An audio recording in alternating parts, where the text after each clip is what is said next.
जे हरि ने भजता वारे तेने तरत तजो।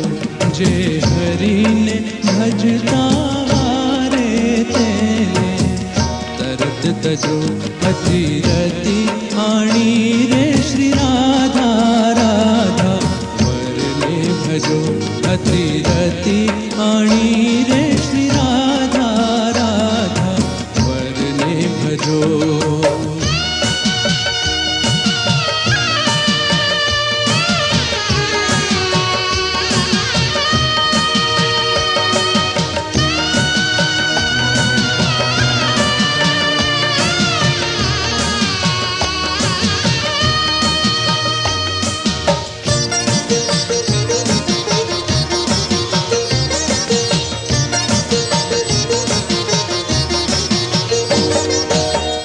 जननी भरत जनक प्रहलादे। जननी भरत जनक प्रहलादे तजा विभीषण भ्रात। तजा विभीषण भ्रात। उग्रसेन सुत पति ऋषि पत्नी ये। उग्रसेन सुत पति ऋषि पत्नी बलिए गुरु साक्षात। बलिए गुरु साक्षात। सहु शास्त्र तेना साखी रे तोय तू ना समझो। सहु शास्त्र तेना साखी रे तोय तू ना समझो। जे हरि ने भजता वारे तेने तरत तजो।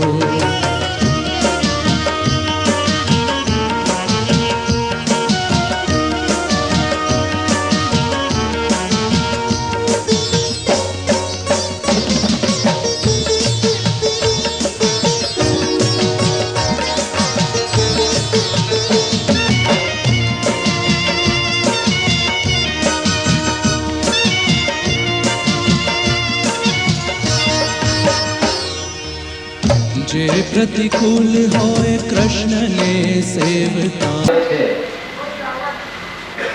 लेखना वाले कारणને ઘરે જવાનું જરૂર નથી. 7 વાગ્યાથી આપણો કાર્યક્રમ રહેશે. 8:30 પછી થોડો 10 મિનિટનો વિશ્રામ રહેશે અને પછી પ્રશ્નોત્તરી થશે. પ્રશ્ન જે કાંઈ છે તે વિષયથી ચાલતો હોય તે વિષયના લગતા પ્રશ્નો આપણે પૂછવાના છે. એ સિવાયના પ્રશ્નો આવશે નહીં કોઈ એ નોંધ લેવામાં નહીં આવે. उत्सवना दिवसे આપણે 4:30 વાગે બપોરના મળીશું. એ સિવાય દરરોજ 7 થી 10 નો આપણો કાર્યક્રમ. चिंता संतानंतारो पादं गुरवे नमः। श्रीयानां कामिताचार्यां प्रणमामि मुहुर्मुहुः। यदनुग्रहो जन्तु सर्वदुःखादिगो भवेत्। तमहं सर्वदा वन्दे श्रीमद्वल्लभनन्दनम्। अज्ञानतिमिरान्धस्य ज्ञानाञ्जनशलाकया चक्षुरुन्मीलितं येन तस्मै श्रीगुरवे नमः। नमामि हृदये शेषे लीलाश्रीराभिसारिणं।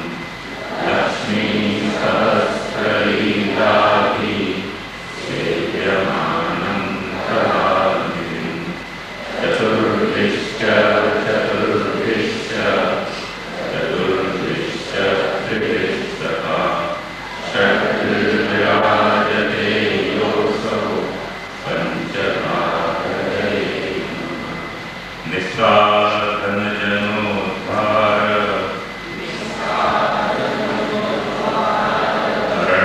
हरणप्रकटीकृत गोकुलेशस्वरूप श्री वल्लभ शरणं मम। भजनानन्ददानार्थं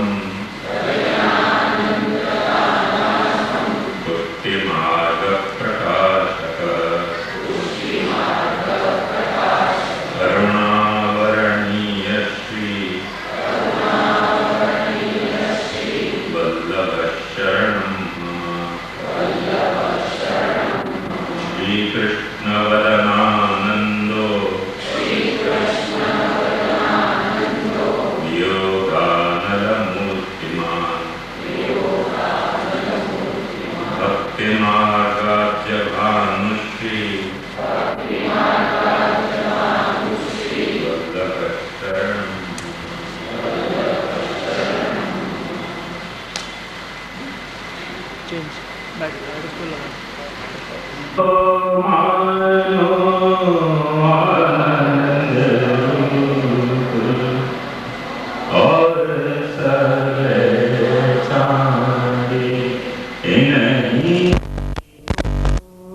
मानो आनंद रूप तीन लोक में को बुनाही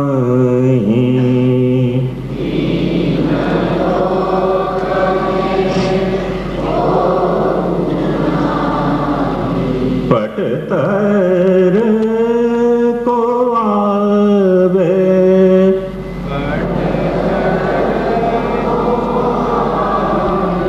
देव कोटि 33 में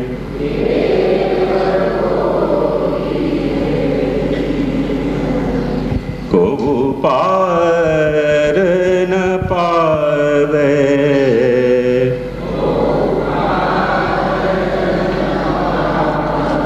आनंद रूप श्री वल्लभ को अपने जिय जानो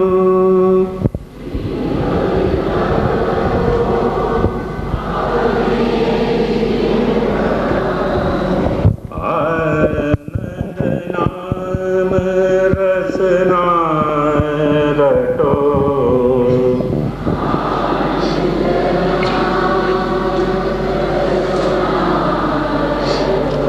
रटो अर्थ ही विचारे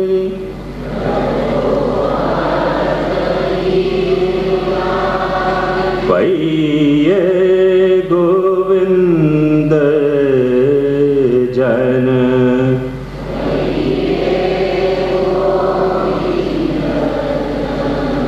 जप किए पुष्टि पदारथ चार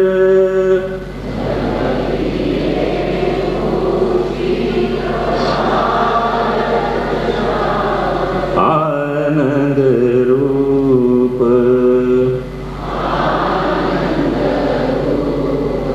तन मन धन यह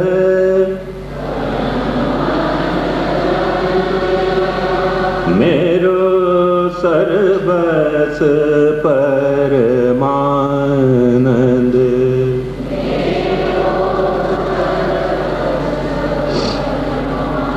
श्री वल्लभ भजहु निस दिन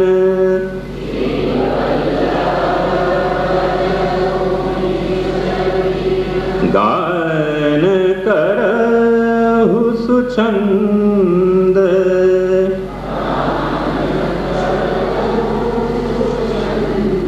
तन मन धन निरखी निरखी मेरे नैन सिराओ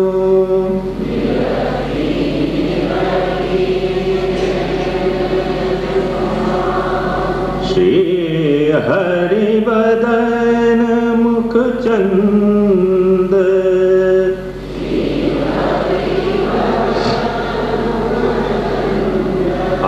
आनंद मगन सदा रहूं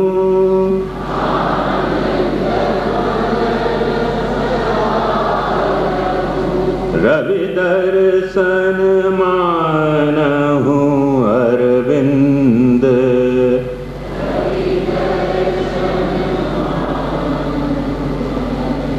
तन मन धन यह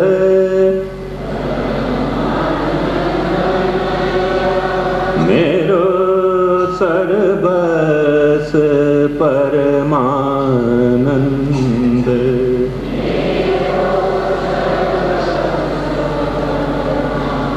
सुभग मूरति जिन नयन निरखे,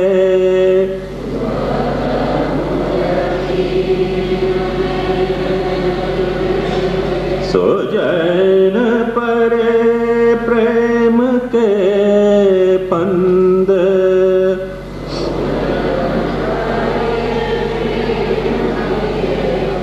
तन मन धन यह मेरो,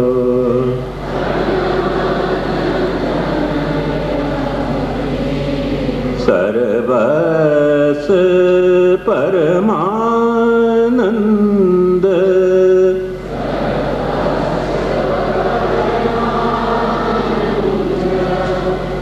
यह महानिधि मेरे हृदय कमल ते,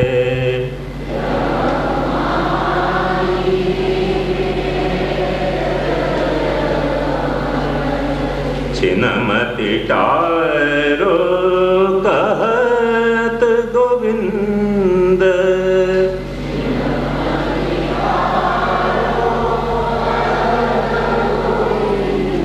तन मन धन यह मेरो, सर्वस परमानंद।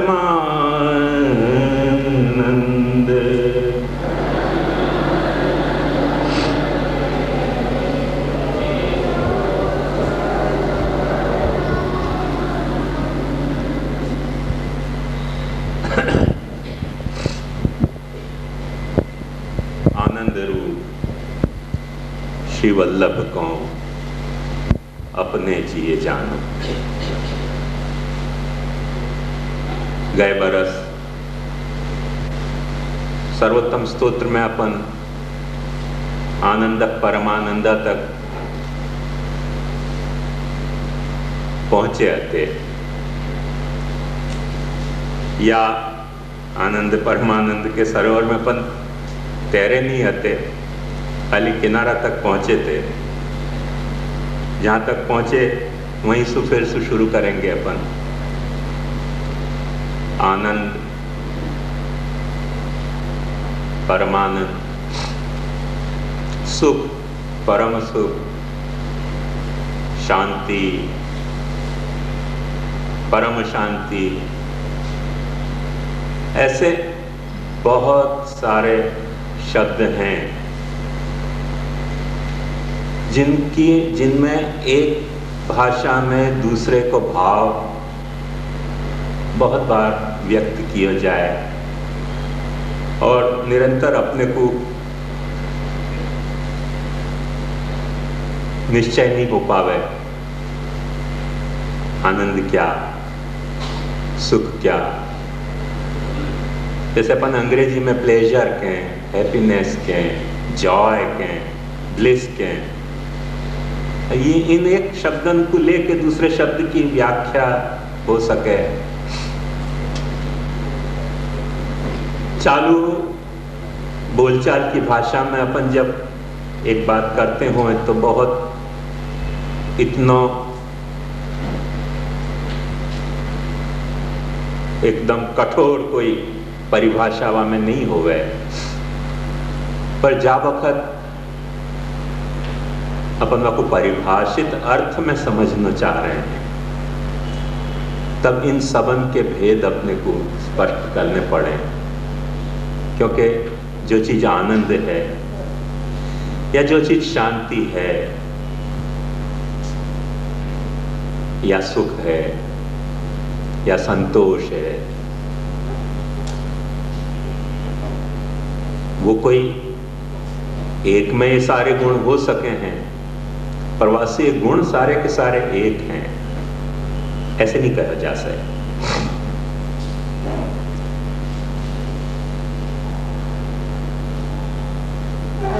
आप लोगों को याद हो गए वक्त तो जहां अपन ने ये विषय छोड़े हो, तो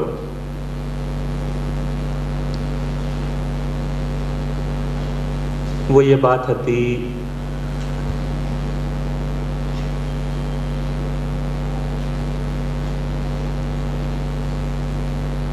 कि सुख के जो 4 भेद भगवान ने भागवत में बताए, सात्विकम सुखम आत्मोत्थम, विषयोत्थम तो राजसम, तामसम दैन्यमोहोत्थम, मन्निष्ठम निर्गुणम स्मृतम। अब बात ध्यान से समझो कि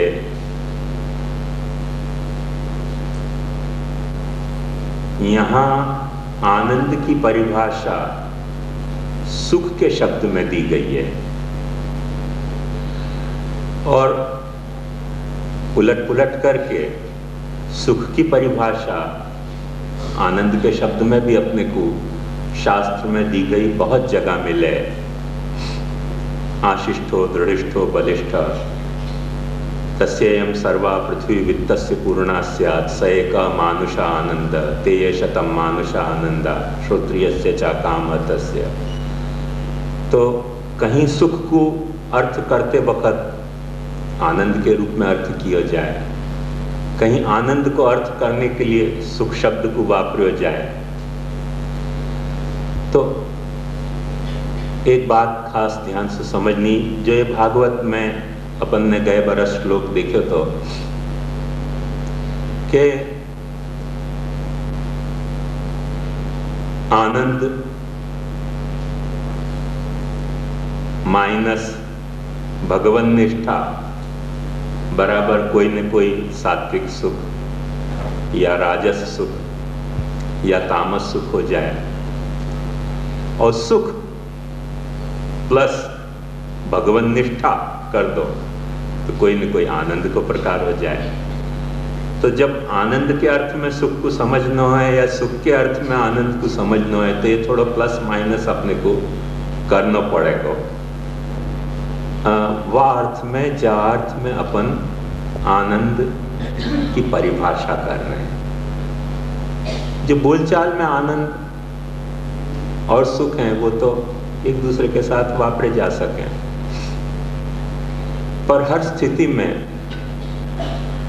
जो खास परिभाषा के तहत बात छुट्टी करी जा रही है वो बात ये है यहाँ में कि सात्विकम सुखम आत्मोत्थम विषयोत्थम तो राजसम। सात्विक आत्मा सु प्रकट होने वाला जो सुख है वो सात्विक सुख है।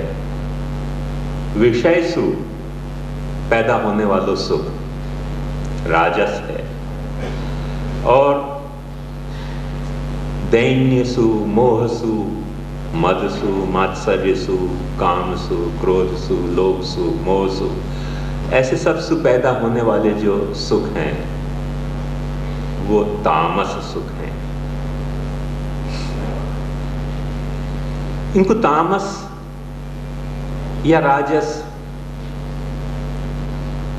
कह के इनमें प्रकृति के गुण को संबंध बताया। माने आनंद जा वक्त प्रकृति के गुण में जुड़ जाए है, वह वक्त कहीं न कहीं कोई न कोई सुख को रूप ले ले है। और आनंद जा वक्त प्रकृति के गुण की पकड़ सु जकड़ सु बाहर निकल जाए है, सुख समझ लो। सुख जा वक्त प्रकृति के गुणन की पकड़ सु या जकड़ सु बाहर निकल जाए तब वह को अपन आनंद कहें। ये एक बात, ये जो मैंने चार्ट बांटे है आपको आनंद को, वहाँ में देख लोगे तो अच्छी तरह से आपको समझ में आ जाएगी कि विषयानंद कहाँ है, वहाँ की प्लेसिंग आप देख लो, और आत्मानंद या ब्रह्मानंद या भजनानंद कहाँ है, वहाँ की जगह आप देख लो तो आपको पता चलेगा। थोड़ा ध्यान से देखोगे तो पता चलेगा, खाली टाइटल बांचने से बात समझ में नहीं आएगी।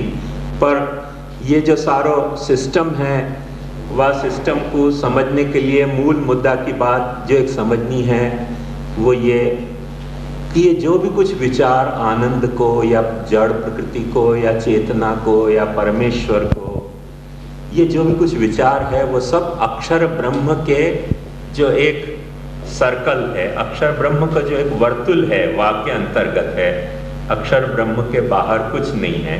ये बात ध्यान से देखो तो बड़ो जो सर्कल है वो अक्षर ब्रह्म है। तो वहाँ में मने विषयानंद हो, चाहे आत्मानंद हो, चाहे ब्रह्मानंद हो, चाहे भजनानंद हो, सब अक्षर ब्रह्म के अंतर्गत कथा है और सब कुछ अक्षर ब्रह्म के अंतर्गत है। ध्यान से समझोगे तो ख्याल में आएगा कि तद्धाम परमम मम, अपन जब पुरुषोत्तम कहे वो पुरुषोत्तम भी अक्षर ब्रह्म के अंदर विराजे है।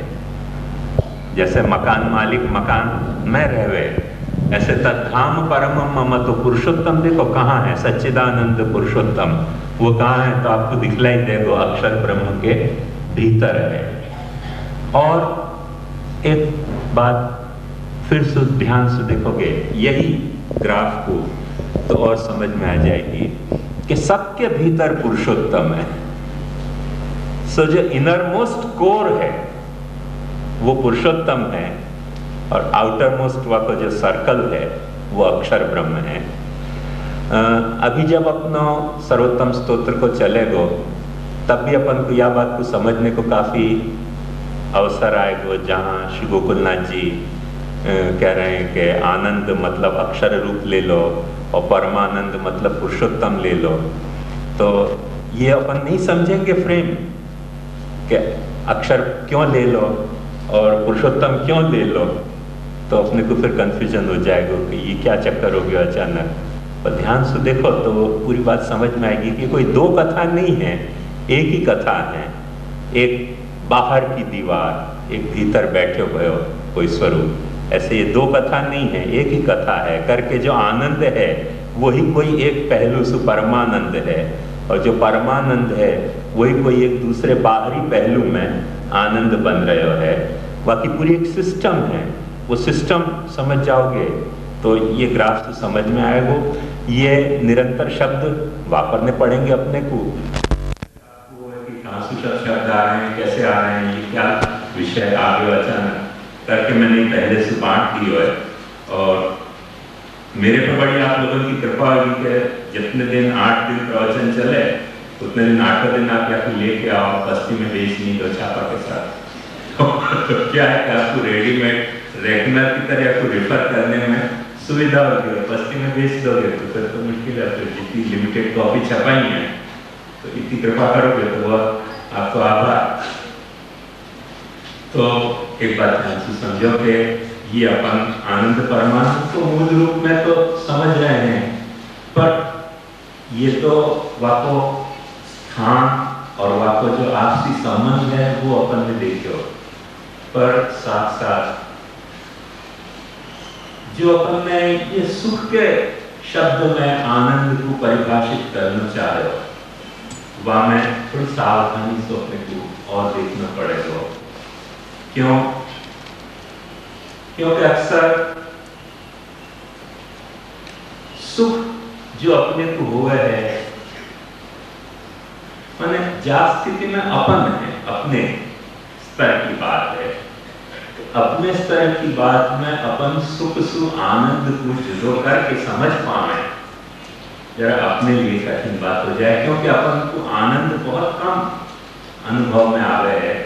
और जब भी अपन को कुछ खोजबीन है या जब भी कुछ अपन चाहें या जब भी कुछ पाना चाहें, बहुत कम ऐसे जीवन में क्षण आवे हैं कि जब वक्त अपन आनंद को खोज रहे हो अथवा जब वक्त अपने को आनंद मिलते हुए, अक्सर अपने को सुख मिलते रहे। और सुख में आदमी तल्लीन भी इतना हो जाए, सुख की लालसा भी आदमी के भीतर इतनी हो जाए कि फिर भेद नहीं हो पा रहा है कि सुख और आनंद में कौन सी तरह को भेद है।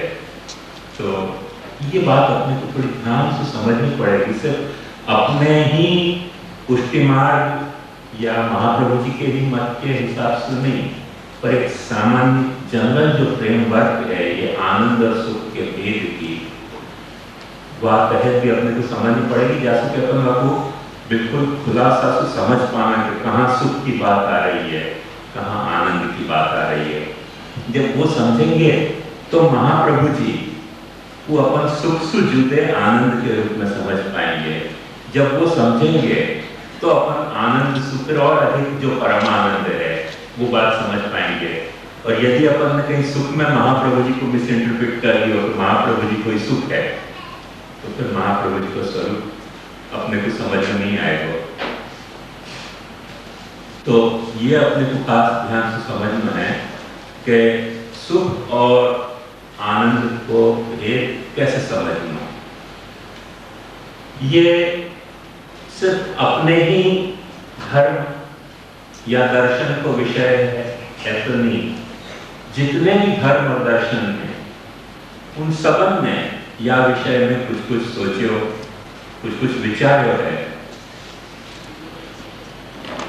और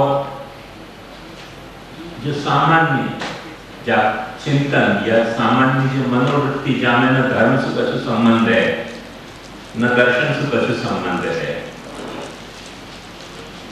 माने न श्रद्धा को कोई विषय है न बुद्धि को कोई विषय है, जो आदत पड़ी हुई है। आदत पड़ी मतलब जैसे कुत्ता की पूंछ बांकी हो तो बांकी रह जाए, कितने भी साल आपको भोंगली में रखो पर निकालो तो फिर टेढ़ी निकले बाकी। ऐसी जो अपनी आदतें पड़ी हुई हैं वाक्य तहत जो है वो कई बातें अपन आनंद के रूप में, कई तरह के सुखन को अपन आनंद के रूप में ले रहे हैं, पर वो सब आनंद नहीं है। चार में अपन आनंद को परिभाषित करना चाह रहे हैं। सुख हो सके, सुख को कौन इनकार कर सके? क्यों कि कोई को सुख हो रहे हो वो आपको कोई इनकार तो कर ही नहीं सके। कोई आपको कैसे इनकार कर सके? तो जैसे एक सामान्य बात समझो, आपके आधुनिक युग की जो दो प्रधान संघर्षात्मक विचारधाराएं हैं, जो अब दोनों ही प्राय अस्त प्राय हो रही हैं, क्योंकि दोनों ने मनुष्य जाति के साथ बहुत ज्यादा छलना की और कुछ भी जो प्रॉमिस करी वहां से कुछ भी मनुष्य को दोनों ही विचारधाराएं न दे पाई। वो विचारधाराएं हैं पूंजीवाद और साम्यवाद की। तो पूंजीवाद अपने आप में समझो, पूंजी कोई बुरी चीज नहीं है। यही तरह से अपने आप में साम्य भी कोई बुरी चीज नहीं है। कोई चाहे कि नहीं चाहे, हर जगह कोई न कोई वस्तु का साम्य तो हो ही है। और कोई चाहे कि नहीं चाहे, कहीं न कहीं कुछ न कुछ पूंजी तो इकट्ठी हो गई है। और रशिया में भी बहुत पूंजी इकट्ठी है कि लीडर उनके पास, कम्युनिस्ट पार्टी के लीडर हैं उन लोगों के पास। अपने यहाँ जो गरीबों के उद्धार करो करके पूंजी दो सबको धंधा करने के लिए, वो पूंजी गरीबों को नहीं मिली, कोई बनते ही लोग ले गए सब बैंक पट्टा में और चली गई। तो ये सब क्या है? सुख की छलना है जो आधुनिक चिंतन में अपने को दी है, दोनों ही साइड में। और इन दोनों साइड में जो सुख की छलनाएं हुई हैं, उन छलना में जो मुद्दा उछाले गए हो पूंजी को या साम्य को, वहां में कोई दोष नहीं है। तो जो वहां में लफड़ा भयो है वाकु एक वाद बनाने से जाको अपन सुख समझ रहे थे, वहां में से कई कई तरह के दुख पाछे निकले और कई कई तरह के दुख के वो कारण बने। तो अपने यहाँ भी अपन गांव के राजनीति की चिंतन क्यों करें? जैसे अपने पुष्टि मार्ग में भी अपन सोचें कि पूंजीवाद और साम्यवाद ने बहुत दुख पैदा किया है। तो बालकन के पास कोई के पास एक निधि आ गई, वह निधि के वो पूंजीपति हो गए, वो पूंजीवादी हो गए। ट्रस्टी ने, वैष्णवन ने सोचा करे यार मनोरथ तो हम करा रहे हैं, खर्चा तो हमारे से चल रहा है, तो साम्यवाद होना चाहिए। उन्होंने कहा कि ये पूंजीपति तुम ही अकेले क्यों गए, ट्रस्टी हमको भी बनाओ या थोड़ा साम्य लाओ। ये साम्यवाद वर्सेस पूंजीवाद अपने आप ही है, पुष्टि मार्ग में भी नहीं है, ऐसी बात नहीं है। तो वही झगड़ा, वही छलना, एक दूसरे को हक खा जाना, एक दूसरे के हक को खत्म करना, कोई तरह से अपनो जिसकी लाठी उसकी भैंस, और छलना और सब तरह को प्रपंच जाको अपन सुख मान रहे हैं, वहां में दुख भी कहीं न कहीं जुड़े हुए हैं। नहीं जुड़े हुए हैं ऐसी बात नहीं। जहाँ निधि को अपन उछाल उछाल के ऐसे पूंजीपति बन के, पूंजीवादी बन के कहें भाई ये हमारी कैपिटल है, ये निधि, ये महाप्रभु जी की निधि है, उजानी जी की निधि है, या कि मठड़ी खाओगे तो बड़ा स्वाद आएगा, तुम्हारे घर में तो मठड़ी बननी तो मुमकिन है, इनके मनोरथ कराओ तो तुमको बड़ा जो है वो लाभ होगा। और वह साधना के कारण बेचारे बहुत सारे वैष्णव हैं, दे दे मनोरथ, दे दे दर्शन, दे दे भटकन, यहाँ की वहाँ की करते करते फिर उनको अचानक जो है वो जैसे मार्क्स ने कही थी कि यदि तुमको खोना है तो कुछ नहीं खोना है अपनी बेड़ी के सिवाय, और पाओगे तो सब कुछ पा जाओगे, सो रिवोल्ट करो सर्वहारा बन के। तो वैष्णव ने भी फिर रिवोल्ट कर दिया। तो अब ऐसा अब देखो एग्जैक्ट यही सिचुएशन हो रही है पुष्टि मार्ग में भी। वैष्णव कह रहे हैं कि भाई तुम्हारी काय को हमारे भी मंदिर खोलो, कभी वाशी में खुल जाए, कभी नई बम्बई में खुल जाए, कभी यहाँ खुल जाए।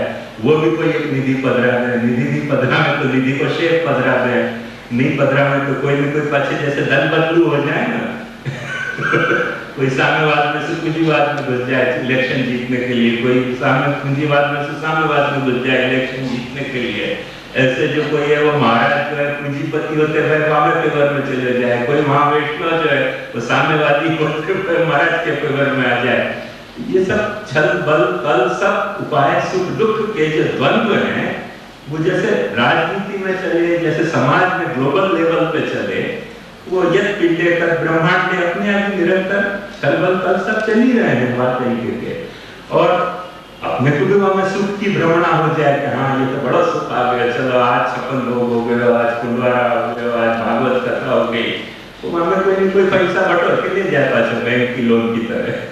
बैंक लोन मेला में लोन है बाकी वो लोन गरीब को मिली कि नहीं मिली ले कोई और ही गया पास लोन, ऐसा सब हो है। ये सब छलबलता चलती रहे, यहाँ में अपन को आनंद की भ्रमणा हो जाए, पर ऐसा चलाना आनंद जैसी कोई बात नहीं है। ध्यान से समझो, ये सब दुख संबलित सुख है। कुछ ऐसे सुख हैं जहाँ में अपने को इंद्रियक सुख, जैसे शास्त्र में कहो कि इंद्रियक सुख जो है मैंने आंख से रूप देखे को सुख, कान से शब्द सुनने को सुख, जीभ में मछली के स्वाद को सुख, ऐसे ऐसे कुछ कुछ इंद्रियक सुख हैं।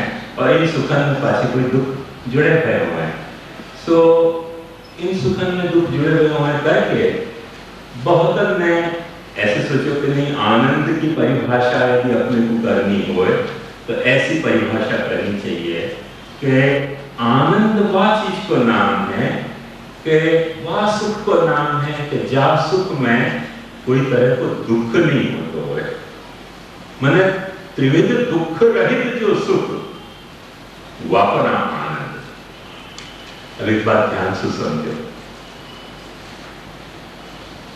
जैसे ही साम्यवादी ने अपने को प्रॉमिस दे दी थी, पूंजीवादी ने प्रॉमिस दे दी थी कि सब फिर सुखी हो जाएंगे, कुछ लो आ रहा है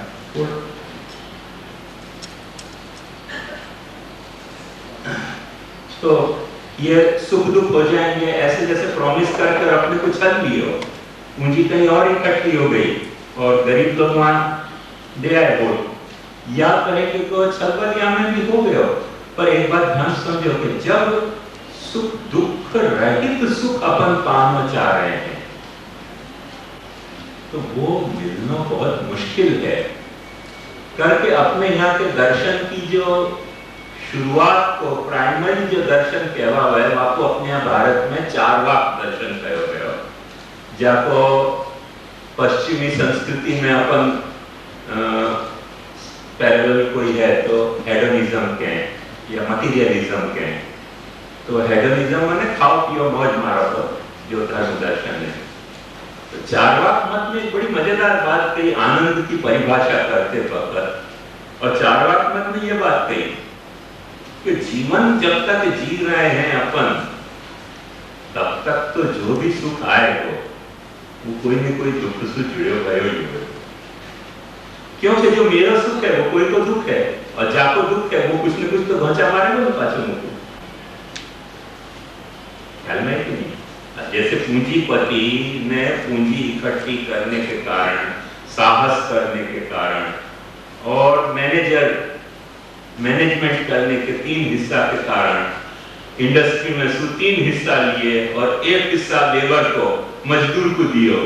तो मजदूरन को गुस्सा आ गई, अरे भाई ये 3 हिस्सा तुम कैसे ले जा रहे हो प्रॉफिट का, 1 हिस्सा हमको कैसे दे रहे हो। तो वो जो सुख भयो, वह सुख के साथ एक दुख भी तो लगे हुए होता ना, कैसे मैनेजमेंट मुर्दाबाद, जो है सो बॉस जो है वो मुर्दाबाद, और ऐसे मैनेजर मुर्दाबाद। वो बिना मुर्दाबाद के तो सुख नहीं भोग सकेगी ना तुम। तो वो एक सुख है, साथ में जुड़े हुए एक दुख भी है। ऐसे जो भी अपन सुख भोगना चाहेंगे, ये जो मैनेजमेंट मुर्दाबाद और ये क्या भांडवलशाही मुर्दाबाद और ऐसी सब जो मुर्दाबादें हुए हैं, उनमें पाछे कुछ और लेबर ऑफिसर और लेबर यूनियन के लीडर आ रहे हैं, वो पाछे मैनेजमेंट से कुछ घूस खा के और थोड़े में पता नहीं पाछे वो वहां भी पाछे वहां भी उनको वो सुख जो मिल रहा है, भाव बढ़ाना, अपना पगार बढ़ाने को और महंगाई भत्ता बढ़ाने को, बढ़ते बढ़ते भी कोई ना कोई दुख हो जाए। क्योंकि कोई लेबर में जो ऑफिसर है वो अपना घर भर ले, लेबर में तो जाने नहीं दे पैसा, तो सुख तो मिले थोड़ो, कुछ न कुछ वहां में भी पाछो दुख तो जुड़े भयो हो गई है करके चारवाक ने बहुत गजब बात कही, जो ध्यान से समझने लायक है कि जीवन अपन जब तक जी रहे हैं तब तक कोई भी सुख ऐसा नहीं हो सकेगा कि जा सुख को अपन बिना दुख के जी पाए। और फिर चारवाक धमकी दे रहे कि यदि तुम कोई ऐसा सुख चाह रहे हो कि जा सुख में दुख को कोई संसर्ग ही नहीं होए, दुख सु असंस्पृष्ट सुख तुम चाह रहे हो, जाको तुम आनंद कह रहे हो, चारवाक कह रहे तो मर जाओ तो मिल जाएगा। चारवाक ने बहुत सीधी नगद बात समझा दी, तुम मर जाओ, बस मर गए तुम, फिर कोई तुमको न दुख रह जाएगा न सुख रह जाएगा। क्यों कि जीवन को नाम ही सुख दुख को चक्र है, और यदि ये सुख दुख तुम झेलने तैयार हो तो मर जाओ। तो मरने को माने कही कि आनंद है। बात ध्यान से समझो कि मरना जो है वो आनंद है। अभी भी आपने छापा में पढ़ी होगी कि वो 39 आदमी वहां एप्पल हार्ट के क्या थे, वो लोग मर गए सब, क्योंकि उन लोगों ने जीवन को सुख दुख को चक्र माने और वो कोई आनंद की तलाश में थे। 2-3 साल पहले भी विलियम जोन्स ने कुछ 900 आदमी को एक साथ मरवा दिए थे। ऐसे सब हुए है क्योंकि जीवन जीना है तो कोई सुख दुख को चक्र है, और जीवन जीना है सुख दुख को चक्र है, और सुख दुख चक्र यदि आपको झेलना नहीं है तो बस सीधो से 1 टके की सौदा की बात है तो मर जाओ। तो यहाँ पे बहुत विचार थे और सब लोगों ने काफी विचार किया भाई मरना ही क्या आनंद है। अब अपन जैसे कोई को कह रहे हैं कि भाई मरना ही आनंद है, तो आधो हॉल खाली हो जाएगा। ऐसे कौन होंगे कि भाई मरना आनंद है करके फिर आनंद की तलाश करें। तो मरना ये एक आनंद हो सके, ये चारवाक दृष्टि है। और ये चारवाक दृष्टि में मरना आनंद है, चारवाक दृष्टि में कई भाषाएं बदली, कई भाषा बदली, मतलब मेरा मतलब मूल में दृष्टि यही, तो बाकी भाषाएं बदलती चली गई करके जो प्रपोजल होते धर्म के, जो प्रपोजल होते मुक्ति के, जो प्रपोजल होते आनंद के, वो बदलते चले गए लैंग्वेज वाइज, पर मूल भाव यही कोई तरह से अपने आप को खत्म करो और थोड़े से ही हेर फेर से थोड़ा सा एक स्टेज और आगे बढ़ते। भगवान बुद्ध ने भी यही बात समझाई कि ये जो जीवन है, धम्मपद में भगवान बुद्ध ने बहुत अच्छी एक बात कही कि जो आदमी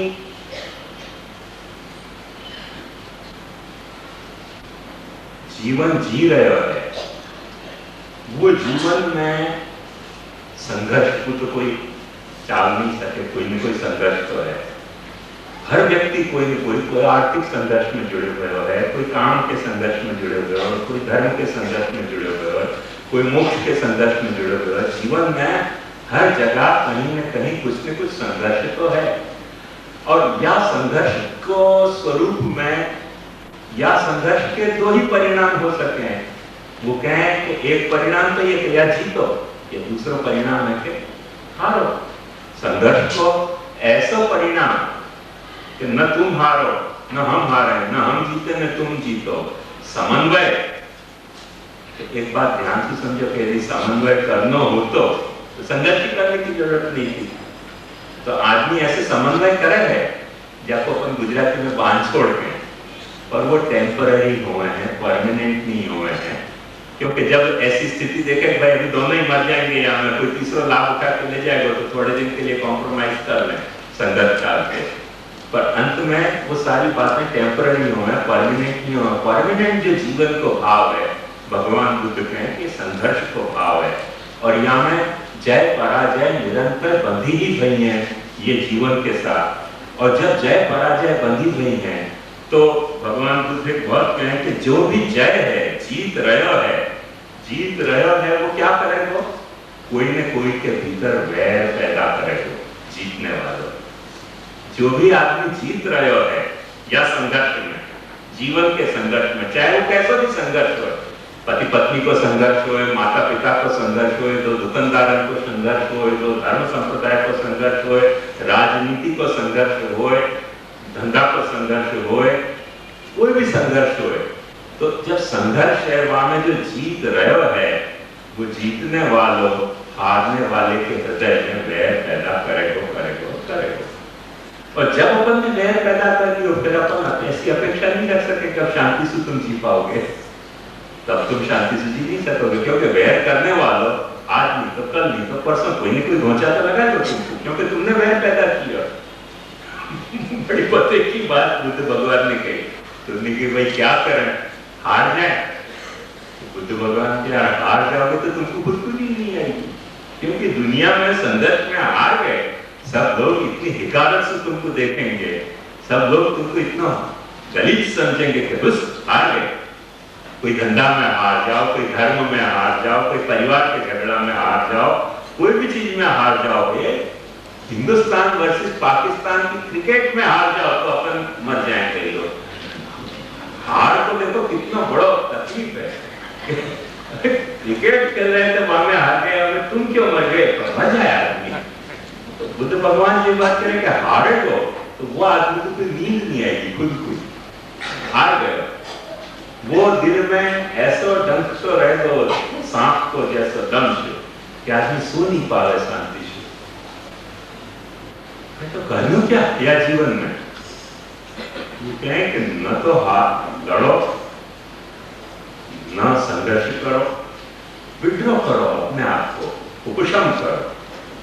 जिन परिस्थिति में संघर्ष पैदा हो रहे है उन परिस्थिति में तुम उपशम पैदा करो। उपशम पैदा करने से न तुम जीतोगे न हारोगे। माने हर संघर्ष को टालो। वैसे थ्योरेटिकली बात बड़ी सच्ची है, पर प्रैक्टिकली देखोगे ना तो बुद्ध धर्म को लंका में देखो कितना संघर्ष चल रहा है, बुद्ध धर्म को वियतनाम में कितना संघर्ष चले हो, बुद्ध धर्म को आज हिंदुस्तान में कितना संघर्ष चल रहा है, दलित वर्सेस सवर्ण को, बुद्ध धर्म को ऐसे ऐसे संघर्ष चले। बर्मा में तो एक बड़ी मजेदार कथा है यार की, आज से कुछ 800-900 साल पहले एक वक्त बर्मा में विचार हो गए दो बुद्ध ग्रुप में कि उपरना कैसे पहनो साधु को। बड़ा भारी विचार चले कि उपरना कैसे पहनो। तो 6-7 दिन शास्त्रार्थ है कि उपरना कैसे पहनो। अंत में कुछ निर्णय आया नहीं, तो निर्णय नहीं आया करके मारा मारी गई, वही संघर्ष जय पराजय। वहां में 300 साधु मर गए लड़ लड़के एक दूसरे से, उपरना कैसे पहनो। फिर उन्होंने डेलीगेशन बनाया कि भाई हिंदुस्तान भेजो, शांत झगड़ा को शांत कैसे करना हो। क्योंकि एक संप्रदाय यूं कह रहे हो तो कि बुद्ध साधु को यूं उपरना करना चाहिए, एक संप्रदाय कहता कि नहीं गलत बात, ऐसे नहीं, ऐसे उपरना करना चाहिए। अब यहाँ में सच्चो क्या और झूठो क्या, बहुत गंभीर विषय है। तुमने डेलीगेशन भेजो हिंदुस्तान, हिंदुस्तान डेलीगेशन आए इंक्वायरी करने के बुद्ध भगवान कैसे उपरना पहनते थे। अब बुद्ध भगवान कभी गर्मी में घूमते थे, कभी ठंडी में घूमते थे। तो ठंडी में घूमते हैं शायद यूं पहन लेते हो, गर्मी में घूमते हैं यूं पहन लेते हो। तो डेलीगेशन में आए वाह जमाना में, वाह जमाना में आके बुद्ध उनकी जो अलग अलग मूर्ति की सब उन्होंने खोजबीन करी और यहाँ से फिर रिपोर्ट लेके गए, उन्होंने कहीं दोनों तरह से करते थे, तो झगड़ा तो देखा नहीं गया ना, संघर्ष तो थियोरेटिकली बात सच्ची है कि उपशम होने से ऐसा न जय होगी न पराजय होगी, पर उपशम होवे नहीं है। और उपशम कैसे करना हो, वाको भी जो उपदेश भगवान ने तो बहुत अच्छा दिया है, थियोरेटिकली ध्यान से समझा बाबत को, बहुत गजब को उपदेश दिया। उन्होंने कहा उपशम क्यों नहीं हुआ है, तो वाको उन्होंने उपदेश दिया उपशम याद ये नहीं हुआ है क्योंकि अपने को राग है कोई वस्तु अपने को अच्छी लगे, तो वो कहें कि राग जो है वो तो अग्गी है, अग्गी माने आग है। तुमने कि ये द्वेष क्या है, राग का अपोजिट, तुमने कि ये कली है। ये राग और द्वेष को तुम हटा दो, दोनों राग द्वेष हट जाएंगे, फिर जो है वो तुमको बहुत शांति हो जाएगी। न राग है न द्वेष है तो संघर्ष भी नहीं होगा और तुमको निर्वाण हो जाएगा। निर्वाण तो मतलब क्या, मतलब वो यह कहें कि तुम तब तक ही जियो हो जब तक तुम्हारे भीतर राग और द्वेष है। जब दिन तुम्हारे मन में से राग और द्वेष दोनों खत्म हो गए, तुमको जीने को कोई रीजन नहीं रह जाएगा। और जीने को रीजन नहीं रह गया तो जैसे जलती लौ जो है, दिया की लौ, वहां में जब तेल नहीं रह जाए तो अपने आप बुझ जाएगा, तो फूंक मार के नहीं बुझानी पड़े। ऐसे ये राग द्वेष जो है अपने हृदय में रहे हुए तेल के जैसा है, ये तेल को खत्म कर दो तुम, तो ये जो जीवन की लौ है, ये जो जय पराजय के संघर्ष की लौ है जीवन की, वो अपने आप बुझ जाएगी, तुमको शांति हो जाएगी, तुमको आनंद मिल जाएगा। अब ध्यान से देखो, समझो तो बात समझ में आएगी। जो चारवाक बात या जीवन के लिए कह रहे हो, तो बुद्ध भगवान ने या बात को थोड़ी सी ऊपर उठा के, ये शरीर के जीवन से उठा के आत्मा के जो जन्म मरण के चक्र हैं वहां पर लागू कर दी कि तुम्हारे जन्म मरण के जो चक्र हैं वो खत्म हो जाएंगे जब तुम्हें राग भी नहीं है और द्वेष भी नहीं है। क्योंकि आदमी जन्म क्यों ले है, क्योंकि राग है या द्वेष है। न राग बचो न द्वेष बचो, फिर न जन्म है न मरण है। अपने आप वो दिया की लौ जो है, आत्मा जो दिया की लौ है, वो शांत हो जाएगी। वो शांत होने के बाद तुमको निर्वाण हो जाएगा, शांति हो जाएगी। बहुत वैसे आइडियल उपदेश है, या में तो अपन इनकार कर ही नहीं सके। बहुत सुंदर उनके श्लोक में खास लिख के लाए, जयम वैरम पसवती दुखम से पराजित। जय जो है वो वैर को प्रसव करे है और जो पराजित है वो बहुत दुख से सो पावे। तो क्या कहनो, कैसो उपसंतो सुखम सेति हित्वा जय पराजय। और जो उपशम करे है वो तो बहुत चैन से सोए है, क्योंकि वो न जीते हैं न वो हारे हैं। क्यों नहीं जीते हैं, क्यों नहीं हारे हैं? क्योंकि जो संघर्ष को जो मूल है, बुद्ध भगवान के हैं, नथि राग समो अग्गी, नथि देश समो कली, नथि खंड समा दुखा, नथि शांति परम सुखम। ये राग के जैसी कोई आग नहीं है जो जलावे अपने को, द्वेष के जैसा कोई कली नहीं है जो अपने को मूढ़ बनावे, और ये जो उपशम के जैसा कोई ऐसा शांति नहीं है कि जो तुमको निर्वाण प्राप्त करे है। तो वो कहें कि ये जब तक तुम जी रहे हो तब तक कुछ न कुछ लफड़ा है, और या निर्वाण को पाओ, मैंने अपने आप को खत्म कर दो, तो तुमको आनंद की प्राप्ति हो सके। वो भाषा चारवाक की नहीं है, पर वह के बीज चारवाक में से निकले हुए हैं कि अपने आप को खत्म करो, तब तुमको कोई तरह से आनंद प्राप्ति होगी। बात वहीं के वहीं रहती। पर जैन लोगों ने या तो थोड़ी और अच्छे ढंग से खत्म होने के अर्थ में नहीं कही, कुछ पाने के अर्थ में, कुछ अपने आप को विकसित करने के अर्थ में जैन लोगों ने या आनंद को परिभाषित करना चाहे। और सुख दुख की परिभाषा देते वक्त जो अपने पंचास्तिकाय में मुकुंद कुंद कुंदाचार्य हैं, उनने बहुत अच्छी एक बात समझाई हमें। और वो कहे कि जोग निमित्तम गहनम जोगो मण वयन काम संभूतो भाव निमित्तो बंधो भावो रवि राग देश मोह जुदो। बहुत अच्छी बात है। वो क्या कह रहा है कि जितना भी योग है, ये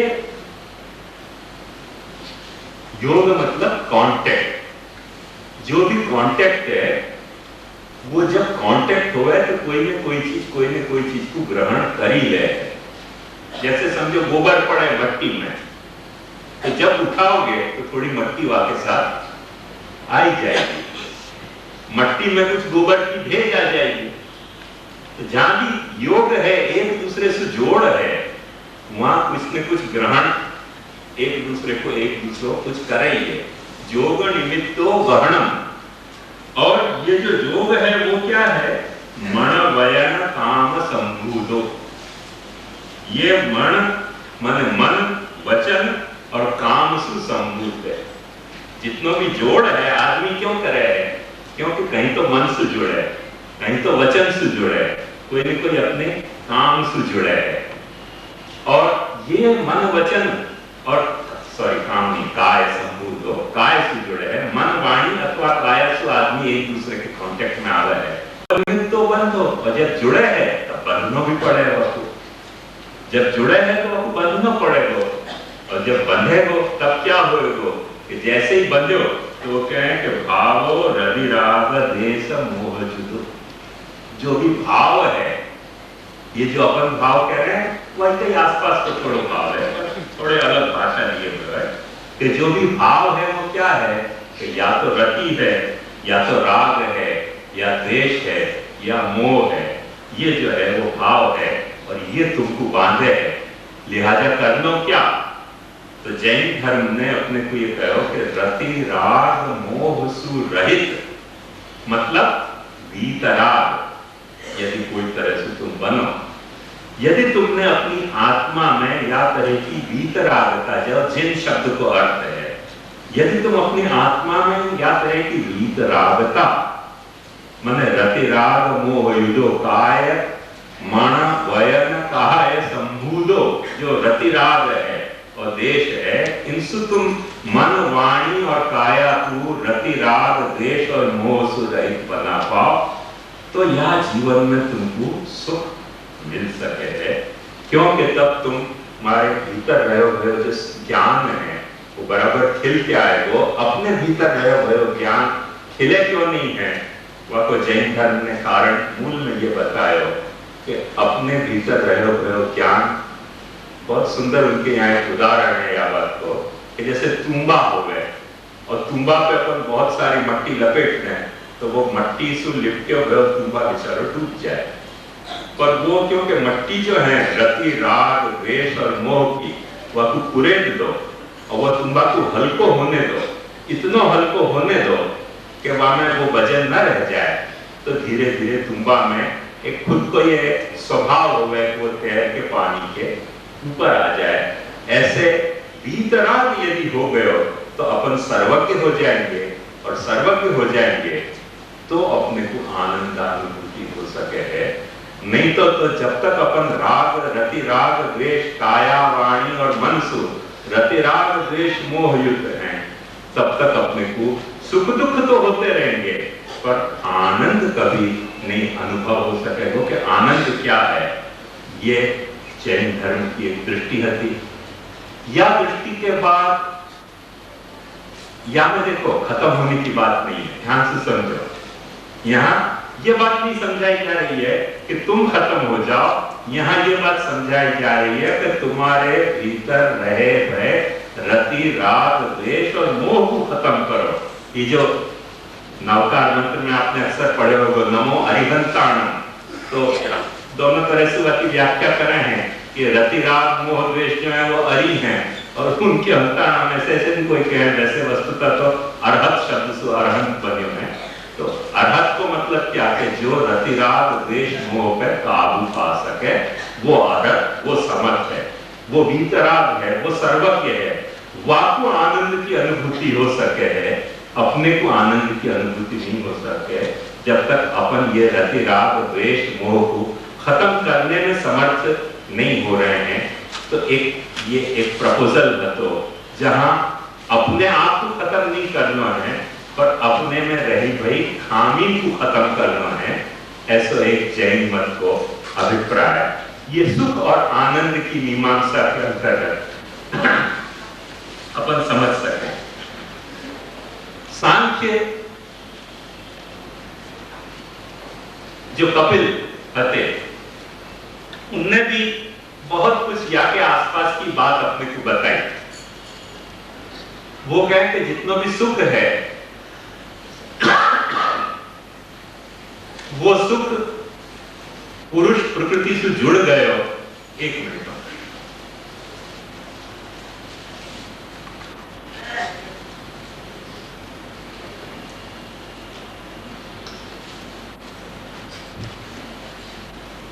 तकलीफ शुरू हुई है। अपने आप में जो पुरुष मतलब अपनी चेतना, शुद्ध चेतना, वहां में ये सारे कोई गुण है नहीं, तो खत्म करने से काम नहीं चलेगा। अपने आप को खत्म हो नहीं सके कोई, न प्रकृति खत्म हो सके है न पुरुष खत्म हो सके है, दोनों खत्म नहीं हो सके हैं। पर जो चीज पाई जा सके है वो कपिल ऋषि ये कहते थे कि ये प्रकृति के साथ जो अपन एक में एक सन गए हैं, जैसे दाल भात सन जाए खिचड़ी में, ऐसे जो अपन सन गए हैं वो अवस्था को अपन दूर करके छुट्टे हो सके हैं प्रकृति से।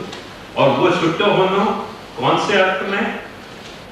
वस्तु के अर्थ में नहीं, पर अपनी समझ के अर्थ में, कि अपन समझ के लेवल पे यह बात को समझें कि जो प्रकृति है वो मैं नहीं हूं, जो मैं हूं वो प्रकृति नहीं है।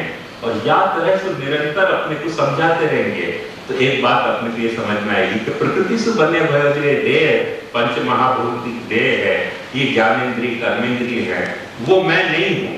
जब वो मैं नहीं हूं ये बात अपने को समझ में आएगी तो इनसु होते भय जो सुख दुख या राग द्वेष मोह है वो मेरे राग द्वेष मोह नहीं है, वो प्रकृति में होते भय राग द्वेष मोह है। मेरे इनसु क्या लेना देना? या तरीके को कैवल्य, कैवल्य माने अकेलोपन, प्रकृति के साथ अभी अपन मिले भय है, वहां में से अपने एक तरह को अकेलोपन आएगा। और ये अकेलोपन जो है वो आनंद है, बाकी सारा सुख है या दुख है, ये कपिल ने अपने को समझाया। मैं ये सब बात आपको महाप्रभु जी के आनंद परमानंद में ये रामायण क्यों शुरू कर दी मैंने, पर मैंने ये रामायण याद ये शुरू करी कि ये आनंद की बात सब जगह है और सब जगह आनंद के कोई कोई अलग अलग अर्थ हैं और इन अर्थों को अपन समझेंगे नहीं। और कोई में कह दियो कि कैवल्य आनंद है तो अपन महाप्रभु जी कैवल्य आनंद आए नमक कभी लग जाएंगे, क्योंकि आज तो खाता ऐसा है आदमी परम स्वतंत्र सिर पर को सब जने सब कुछ कर रहे हैं, सब जने सब कुछ समझ रहे हैं, सब जने सब कुछ सोच रहे हैं, सब जने सब कुछ विचार रहे हैं और कोई भी कुछ निर्णय पे आ नहीं पा रहे हो। ये आज की खास अपनी आधुनिकता की जो एक वो है, ये खासियत है कि सब कुछ सब काम कर रहे हैं पर निश्चय कोई चीज को नहीं हो रहा। मैंने पुष्टि मार्ग को हो गए नहीं सिद्धांत पर अपन भी नमाज नहीं पढ़ रहे हैं, कोई प्रभु की कृपा है। मुसलमान लोग मूर्ति नहीं पूज रहे हैं, कोई अल्लाह की कृपा है उनका। बाकी तो नई सुबह पे नजर है और साथ ये भी डर है ये शहर भी रफ्ता रफ्ता कहीं शाम तक न पहुंचे। ये संभव है क्योंकि सब जने सब करवे लगे हैं, तो सब करवे लगे हैं, वहां में कोई जन नहीं हो कह दे कि भाई ये कैवल्य जो है वो आनंद है और फिर अपन आनंदाय नमः के बजाय कैवल्य आनंदाय नमः का जपने लग जाए तो और महाप्रभु जी की समझ से अपन दूर चले जाएंगे। सो अपन गिन के देख लें कि आनंद के क्या क्या अर्थ हैं, वाके बाद फिर अपनो अर्थ सोचे ना तो फिर अपने को महाप्रभु जी कौन से आनंद के आनंद, कौन से आनंद के अर्थ में आनंद है वो समझने में अपने को सौकर्य रहेगी। याद ये मैं समझा रहा हूँ और कोई मेरा हेतु नहीं है। मेरा हेतु स्पष्ट यह है कि महे कामिल से मिलो, रंगो खुशबू से मिलो, सबसे मिलाओ तो एक बार मेरे दिल से मिलो सबसे मिल लो। ये जो भी आनंद है, जितने तरह के आनंद है, महे कामिल से मिलो, ऐशो इशरत से मिलो, सबसे मिलाओ फिर एक बार मेरे दिल से मिलो। तो एक बार ये सारे आनंद को अपन देख ले कि भाई क्या है, कौन क्या आनंद कह रहे हो, कौन क्या सुख कह रहे हो। वाकई बात चले अपन महाप्रभु जी को पूछ ले कि भाई अब आप क्या हो, ये आप समझा दो आनंद परमानंद में, तो अपने को कंफ्यूजन नहीं होगा। नहीं तो जाने भी जो कह दियो आनंद, अपन वो आनंद के पीछे क्यों में खड़े हो जाएंगे, कहा यहाँ भी आनंद ही है। महाप्रभु जी को भी सर्वोत्तम में आनंद है, यहाँ भी आनंद है। रतलाम में एक आश्रम है, स्टेशन से दिखे है,